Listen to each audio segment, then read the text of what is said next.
안녕하세요, 교수님. 오늘은 속보로 미국 경기를 함께 살펴보겠습니다. 고용 네. 보고서와 채무 이슈, 나아가 경제 소비 측면까지 다각도로 미국 경기를 분석하고자 합니다. 우선 첫 번째 질문 드리겠습니다. 네. 교수님, 최근 미국 5월 고용 보고서가 발표됐습니다. 금리 인상과 상관없이 여전히 활황세를 타고 있는데요. 신규 일자리가 약 34만 개 늘었고 실업률은 3.7%로 상승했습니다. 실업률 상승에 따라 돈이 풀릴 것이라는 양적 완화에 대한 기대를 할 수는 없는 걸까요? 양적 완화는 그건 너무 앞서 나가는 단어고요. 이게 이제는 연준이 양적 긴축을 못하겠구나 하는 기대감이 이제 시장에 퍼져서 지수를 끌어올린 거거든요. 그래서 아마 이번 6월 15일에 FOMC에서 연준이 금리를 올리지 못하겠구나 하는 기대감이 이제 퍼져서 금리 동결 전망이 70% 정도의 확률 를 이루고 있어요. 지금과 같은 이러한 그 높은 인플레이션 상황에서 특히 지난달에 발표된 그 개인 소비 지출 PC가 다시 고개를 약간 쳐든 상황에서 돈을 푸는 양적 완화는 사실상 기대할 수는 없습니다. 네네. 양적 완화를 기대할 수는 없지만 양적 긴축을 못하겠구나 하는 정도로만 기대할 수 있다는 네, 부분이죠. 네. 네, 알겠습니다. 그런데 증시로 보면 미국 고용지표 호조 때문에 코스피, 코스닥, 그리고 미국 3대 지수가 일제히 모두 상승했는데요. 경기 호조로 위험자산 선호 심리가 강해져서 국내 채권이나 미국 채권은 약세화가 되는 걸까요? 그 전에 우선 짚어보고 넘어가야 될 문제가 있는데요. 이번 5월 고용보고서는 이게 호조가 아니라 상충 내지 혼재를 나타내고 있거든요. 그러니까 이게 무슨 얘기냐면 일자리 수 증가 34만 개는 이건 분명히 호재입니다. 그런데 실업률이 3.4%에서 3.7%로 늘어나는 거는 이건 경제적으로 악재예요. 즉 호재와 악재가 동시에 발표된 거거든요. 그래서 이게 서로 상충됩니다. 그러니까 이렇게 호재와 악재가 뒤섞인 지금 혼재된 상황이라 사실은 시장이 일시적으로 반등한 거예요. 그러니까 우리가 논리적으로 생각해 보면 일자리는 많이 늘어났는데 실업률이 올라간다? 사실 이건 논리에 맞지 않는 거예요. 이렇게 상충된 지표가 동시에 발표된 데는 좀 문제가 있는데 우선 이게 조사 대상이 다르기 때문입니다. 일자리는 기업을 대상으로 조사하고 실업률은 가계를 대상으로 조사합니다. 그러다 보니 조사 대상이 달라서 대답이 이제 다르게 나온 거죠. 이게 어느 한쪽이 잘못 조사되었거나 혹은 시차의 문제 또 조사 대상 어떤 선정의 문제일 수 있어요. 그러니까 이렇게 어수선한 발표다 보니 시장은 연준이 쉽게 금리 인상은 단행하지 못하겠구나라고 안도하며 주식시장이 환호한 건데요. 하지만 실업률이 지난달 3.4%에서 올해 3.7%로 비교적 큰 폭으로 오른 건 이건 분명 악재입니다. 때문에 시장이 이걸 인식하기 시작하면 서서히 압박을 받을 거예요. 한마디로 위험자산 선호 심리는 이제 한때 그칠 가능성이 큽니다. 그리고 또한 과거에는 이제 주식이 위험자산이고 국채가 안전자산이다 이렇게 분류를 했었는데 금리가 올라가는 추세에 있는 요새는 사실상 둘 다 위험자산입니다. 그래서 위험자산 선호 심리가 채권의 약세를 가져온다고 보기는 힘들어요. 그리고 과거에는 호재의 주식시장이 오르고 악재에 빠졌다면 요새는 반대 현상이 일어납니다. 곧 악재 지수가 발표되면 경기가 나빠지니까 연준이 기준금리를 쉽게 올리지 못하겠구나 하고 주식시장이 한화하고 호재 지수가 발표되면 이번에는 경기가 좋으니 연준이 기준금리를 또 올리겠구나 하고 시장이 실망합니다. 그러니까 이런 이유는 그간 오래 지속되어 왔던 유동성 장세의 폐거든요. 그런데 이게 하도 오래 지속되었다 보니까 시장에 이러한 관성이 생겨 있어요. 그래서 악재에 오히려 환호하고 호재에 실망하는 그런 장세가 이제 계속되고 있습니다. 네. 교수님 명쾌한 해설 너무 감사합니다. 저는 생각을 해보니까 일자리가 증가한 건 호재인데 실업률이 증가한 건 또 악재잖아요. 네, 그렇죠. 그래서 현재 정말 상충된 결과를 보이고 있는 것 같습니다. 예, 네. 그런데 일각에서는 미국의 소비 시장이 활발한 것 같습니다. 미국 예, 가계에 돈이 넘쳐난다고 하는데요.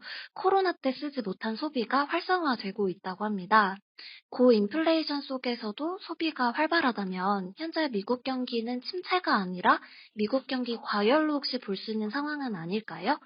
잠재적 위험이 있는 상황으로 보입니다. 사실 지금 그 얘기가 맞는데 팬데믹 때 미국 가계가 저축한 돈이 많습니다.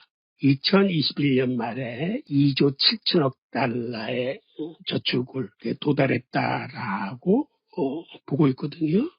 그리고 지금 가계가 이 저축된 돈을 가지고 쓰고 있기 때문에 소비가 안 죽어서, 즉 소비가 화랑이라 경기 침체가 지금 더디오는 겁니다.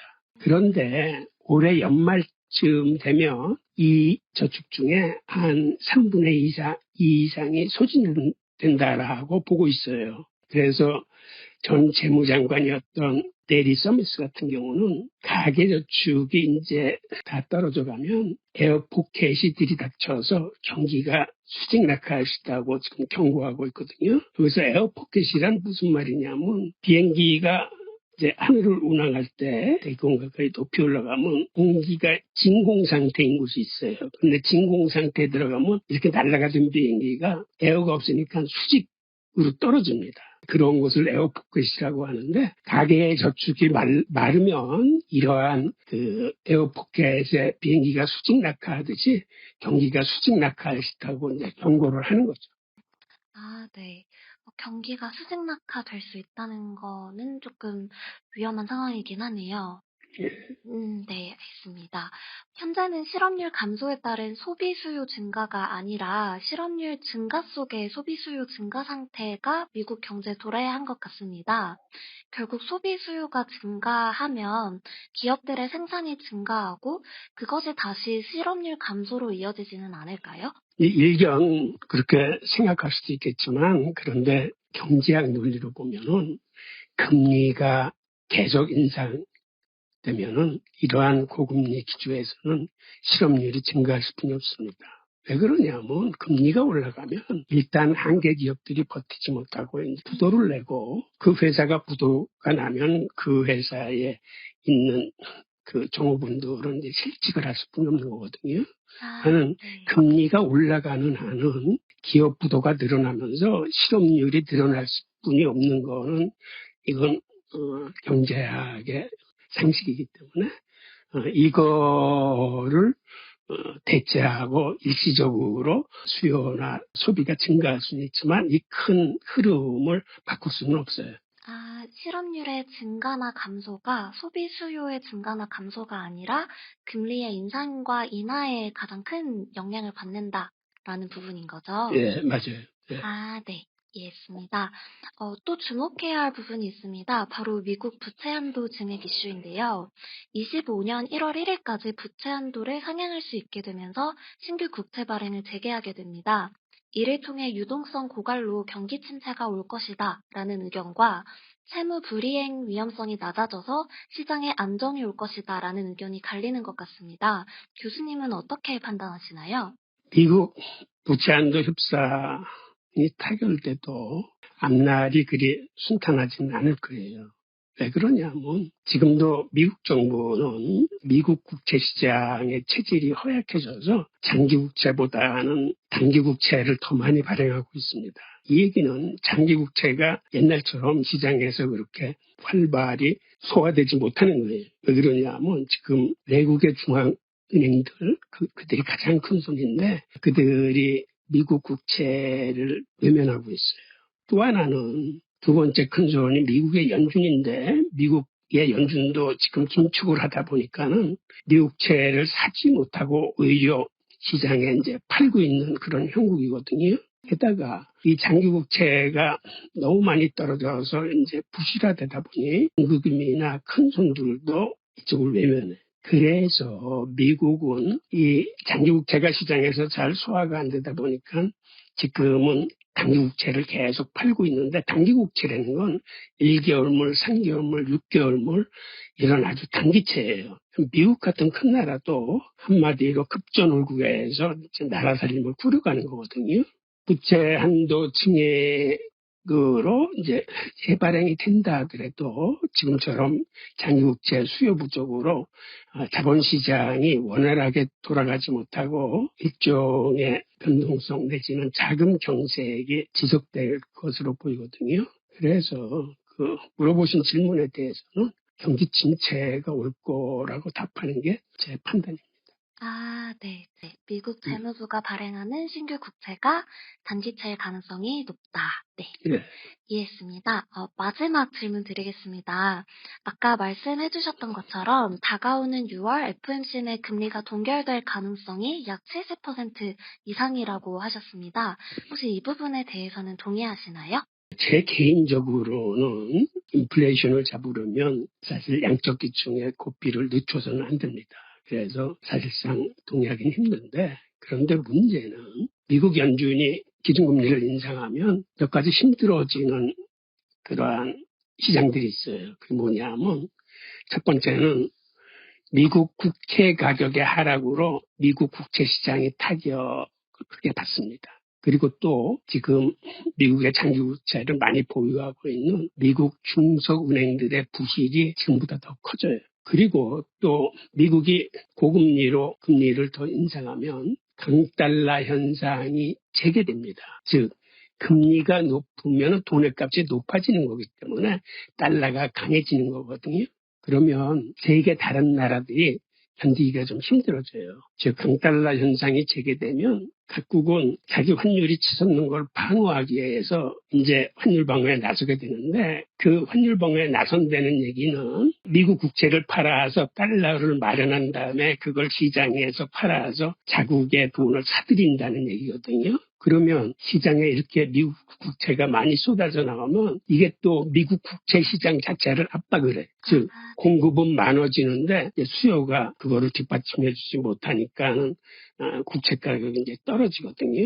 하여튼 이런 상황 때문에 미국은 인플레이션을 잡으려면 금리를 올리긴 올려야 되는데, 금리를 올리면 또 이런 힘든 상황이 닥치니까 한마디로 지금 진퇴양난에 빠져 있는 거죠. 그리고 또 하지만 현실은 현재 금리 동결에 대한 시장의 기대치가 한 70%대 이를 정도로 크니까 연준도 이를 무시하고 금리 인상을 단행하기는 힘들 것 같습니다. 그래서 지금 레리 서머스 같은 사람은 또 이야기하기를 이번 달에 금리 인상을 스킵하면 7월 FOMC에 빅스텝을 열어줘야 할 것이라고 경고하고 나섰거든요. 서머스 같은 경우는 힘들더라도 금리를 조금씩이라도 인상을 해야 이제 인플레이션을 잡을 수 있다는 데 이제 방점을 두고 있는 거죠. 네, 교수님. 감사합니다.